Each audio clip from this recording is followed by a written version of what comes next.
Atlanta's having a farewell TikTok cookout. Sam Darnold and Justin Herbert, boy, y'all. Every time I'd never thought you would have those two people in the same conversation. I mean, that's the Kobe Durant. That's South Carolina State. Yeah.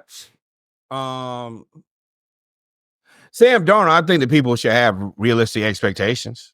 I mean, he's still Sam Darnold. Same Darnold as Bomani Jones calls him. He calls him what? Same Darnold. Oh. But like, you got the best season out of him, and I really struggle talking football with people because people just have unrealistic expectations. And you can't make people have realistic expectations. My cousin is a firm believer that the Steelers are so much better than the Falcons.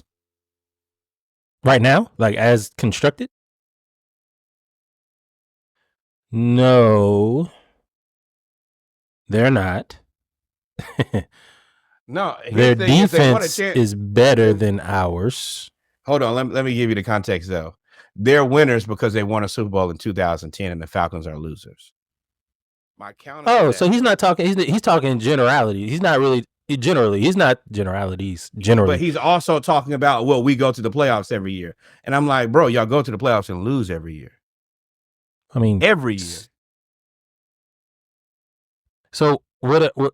So is he saying the organization is better than the Falcons, or is he saying the team 2024 Steelers are better than the Falcons? That's just how your brain kind of shut down there trying to figure it out is the same thing that I was having a discussion about. Is you can't call the Falcons losers if they've been to the Super Bowl and won a playoff game more recently than you guys, and then your only answer is, well, we just go to the playoffs every year. And we won a Super Bowl in 2010, bro. 15 years ago. You can. He's pulling a Norwood on Norwood. That's what literally you do with UGA every single year. No matter what bowl, no matter if we were 11-1, 12-1, 10-2, it was always y'all always gonna get a New Year's, but you're never gonna win the championship. You always it was the same thing. But there's a difference. Though. Like I wouldn't call you guys losers. I would just say you guys would. I would just say you guys are not going to win the game that matters. And I know that may seem like semantics to me, but I don't think just because you don't win the game that matters, you're a loser. No, you've called UGA losers many times. Okay, I was being an asshole at that point, though. He's really trying to defend the point of, I'm like, bro, your team is worse off today than the Atlanta Falcons. Right now, the Steelers are in a worse position than the Falcons. Yeah. They are. For sure. But let's not. Welcome, ladies and gentlemen. Thank you for joining us on the pregame, episode 175 of the Splashcast Monday Night Raw. I'm your co-host Reggie, and that is my co-host Norwood, who is perturbed by Steelers fans. You can't be just as ghetto as us. I'm like, oh no, we better than you. How? Y'all wasted a whole season. We told y'all what was about to happen with Arthur Smith over there. We told y'all. But now y'all don't. Now they don't have no quarterback, and I'm happy about it. But, ladies and gentlemen, pardon me, man. Norwood made me cough right as I was drinking some water, and it caught me off guard so bad. The Rams are winning 10-3. Y'all know what it is. Monday night, whatever game is on, Falcons, Hawks, football, basketball, we normally will watch.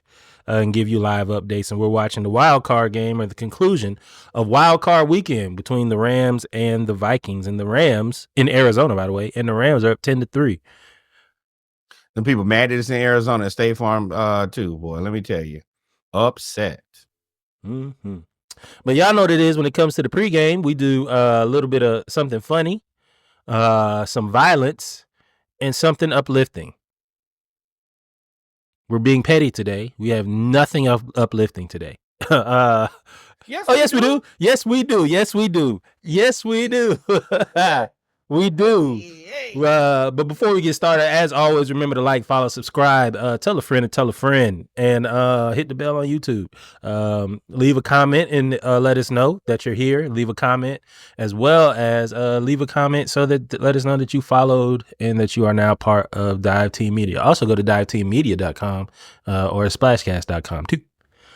Let's get started. So, your man, LiAngelo Ball. LiAngelo Ball has signed a deal with Def Jam. Talk about swerve that corner. Signed a deal with Def Jam and Universal Music. A representative from his label Born to Ball Music Group says sources said the deal is worth as much as $13 million with $8 million guaranteed and gives Ball full ownership of his music and his own record deal. No, you read that. Own record label. Own record label. Sorry, own record label. That's a hell of a deal. Shit, man. Go ahead. I think it's time that we do it.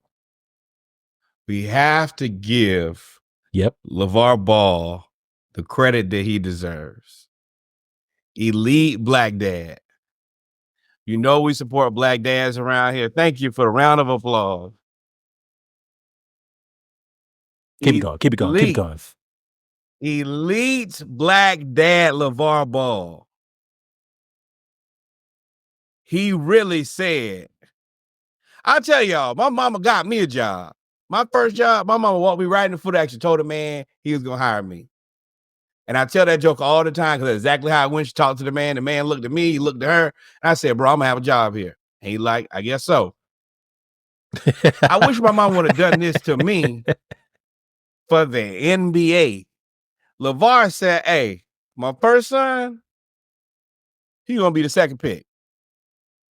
Then my other son, he's the best basketball player we got. Out of all three of them, yep. Yes. And he said Jello was the best shooter of the group, which I believe. Jello tricked himself off. Funny that he's wearing sunglasses in this picture. Tricked himself off, wasn't available. I think that what happened in China with him deterred him from ever having a legitimate NBA career, even though he's flirted with the G League and not been a terrible player in the G League. With that being said, this $8 million guarantee for this song, which is a slap, please go back to the last playlist. I'll put it on there because it is that good. And this is just the beginning. First of all, they're going to make that money back on this song, and there will be remixes. They wanted the rights to. Oh, go ahead. Right. They're going to put their artists on this. Be prepared for all the rappers that if you're from me and Reggie's demographic age group, all the people who you love are coming out of retirement. I already saw Boosie say send it over. And I was like, yes. Yes. And I ain't gonna lie. Throw T-Pain on there, dog. Throw T-Pain on there. Wayne. This will be one where he take you back.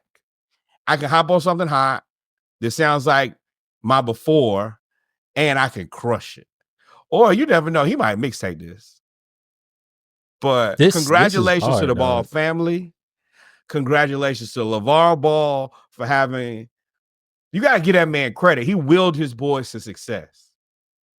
And they've all been successful. They've all got their money. LaMelo, max player. Lonzo, second contract, Supermax. big money. Oh, Lonzo. Yeah. Oh, you said LaMelo. Supermax, yeah. Excuse me, you're right. Supermax and the number one player on the Charlotte Hornets. Let's be very clear. Top Lonzo, 5 point guard. Yes. And Lonzo bouncing back. Oh, it's there for sure. I'll send it to you, Russ. And now Jello, $8 million guaranteed. If he don't make another song, you know how many rappers been rapping and they got 8 million? You know how many basketball players not making 8 million? So you said you might need to swerve in that corner, yo. You said a lot of things. So one, again, round of applause for LeVar. 3 for 3. He said, like you said, he said Lonzo is going to be the number 2 pick. He said LaMelo is the best one. He said LiAngelo is the best shooter, and what we saw he was. But then he also said after the whole sunglasses incident, he said LiAngelo is going to turn out to be a rapper. He's going to be a really good rapper. He actually said that in an interview, and everybody was like, rapper? Like, what are you talking about?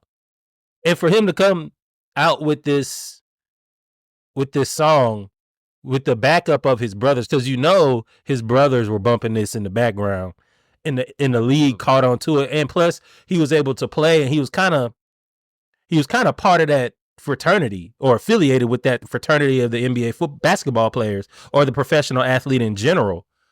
And then for them to bump it, and then it's like so catchy, and then for it to catch, he used social media, and then for all of those things, they just had all the tools. That's what I really, really like about the Ball family. They had LeVar took the money and his skills that he used to make his money, and he turned it into a tool to get the best possible outcome from his sons, or for his sons. I won't even say for his sons. He knew his kids were going to be tall. He knew that the best way to change or make more money in professional sports, as well as grow his businesses, not just the apparel, but he also did personal training too. Remember, like he was training, he worked with Oyeko Okongwu. Like, so he grew his businesses and grew the tools out for everybody, for his sons to succeed. And for him to have the foresight and have the plan and to execute on the plan, you know how hard it is for people to execute a plan that's like for a project, as a project manager, for people to execute a plan that's 2 months, 6 months, a year. This is a 20-year plan. Think about that. I know people. You got to remember what a week, 1 week. People cannot, if you tell them, hey, we're going to do A, B, C, and D this week, you might get A, and you might get D, and you might get a little piece of B, and you don't get none of C. This man has literally willed his sons to success. Say what you want to. I never got big baller brand shoes. I don't care. The shot that I took, you know how many businesses failed before? He hit. And told y'all he was going to hit before. It's a whole nother thing to say, hey, man, it's another thing to try to do something. It's a whole different thing to call your shot. And yeah, so for like 24, to have a 20, LaMelo is 21, 22. So to have a 22-year plan and to stick to it as it evolves, as it moves, as it's set back, is unfathomable. I couldn't even. It gives me something to work for as a new dad. Man, that is right. He should write books. LeVar, that's your next venture. Get somebody, a professional writer, to write a book or write something on behalf of you. The autobiography of LeVar Ball, Never Lost. Never lost. Ooh! Hey, just invest in Dive Team Media. That'll be your commission for that. We'll put it together. Hey, we'll chat GPT the hell out your book. But like for this, for LaMelo, for LiAngelo, and this is what I really wanted to finish with LeVar, was the contract. LiAngelo's getting $8 million guaranteed, plus that could go up to $13 million if he gets another song, which I don't see why he wouldn't. Like at this point, where he is now, he can capitalize. Total, the Ball brothers I'll be an $8 million one-hit wonder. That's not how one-hit wonders go. Every time you hit a one-hit wonder, he broke. We'll get to background. It. And then you got the Ball brothers' total guaranteed money, according to Sport Track, is $292 million. Hold on, I'm gonna tell y'all the exact number because I want y'all to have it for context. $291,852,600. And I will give them credit. They still operate as a family. I was just watching something where they were talking about how Lonzo has a room at LaMelo's house and vice versa. They move like this ain't like you got your $8 million and I have mine. This is a cumulative sum of money. And LeVar we laugh a lot of time and talk about other people's culture. You make the money, you bring it back to the house. That's what he did. And I didn't even want to talk. I didn't even think about this part. We all were looking at them funny when Big Baller, not them, but LeVar, looking at LeVar funny when Big Baller brand collapsed because of everything that happened. Whether it's his fault or not, we still looked at it funny. And a lot of people were saying, I told you so. And then when LaMelo went to Puma, it was like, oh, yeah, he ain't, they kind of falling out. Man, if the fact that whole family jugged the corporate system, jugged all the corporations, they actually took all of their talents, said, okay, it didn't work for the Big Baller brand internationally yet, went and got out some more money, came back, as you said, operated as a family, and then put the middle brother on who had a setback, but then they set him up for success. Like, this is a masterclass of black family, of being a black dad. Even if he didn't have all the success, the fact that they pulled all of their money together, Sam Darnold.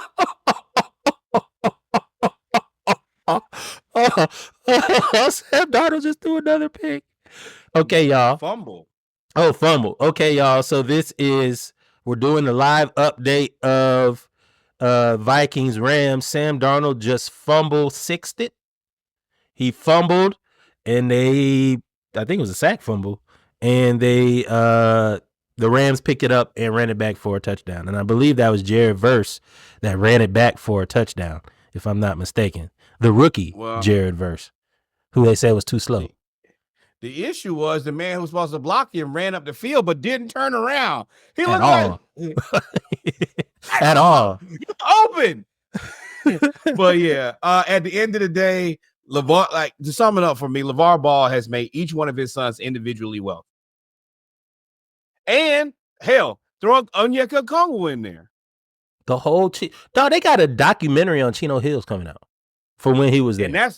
And that's all kids from Chino. That's not like the rest of y'all who are going from place to place to place and let's super cop up, put our kids together. No, I'm from Chino Hills. We not gonna do the rest of this. No, this is us, and we're gonna do it right from here. Yep. So shout out to LeVar, man. Shout out to LeVar. Moving on to boxing. There's a quick callback to 2 weeks ago when we saw, really a month ago, we saw Tyson Fury lose to Alexander Usyk. His name is it's pronounced Alexander, but it's spelled with O. Already, his name is Sir. The way that he bounced him around that ring, you address that man as Sir, and you better not make him mad. Oh man! And of course, Fury, had his disputes about the fight and all those things. He could say whatever he wanted to, but he ended up losing. And now Tyson Fury has announced his second retirement from boxing. He had 34-1 record. He retired the first time in 1999 after a loss, and then he ended up boxing 9 months later. But at this point, 25 years later, this second retirement seems like it's it. And he just can't move like he used to. And that guy, that dude was teeing off, and he hit some talk about a reality check. That knockout was a reality check.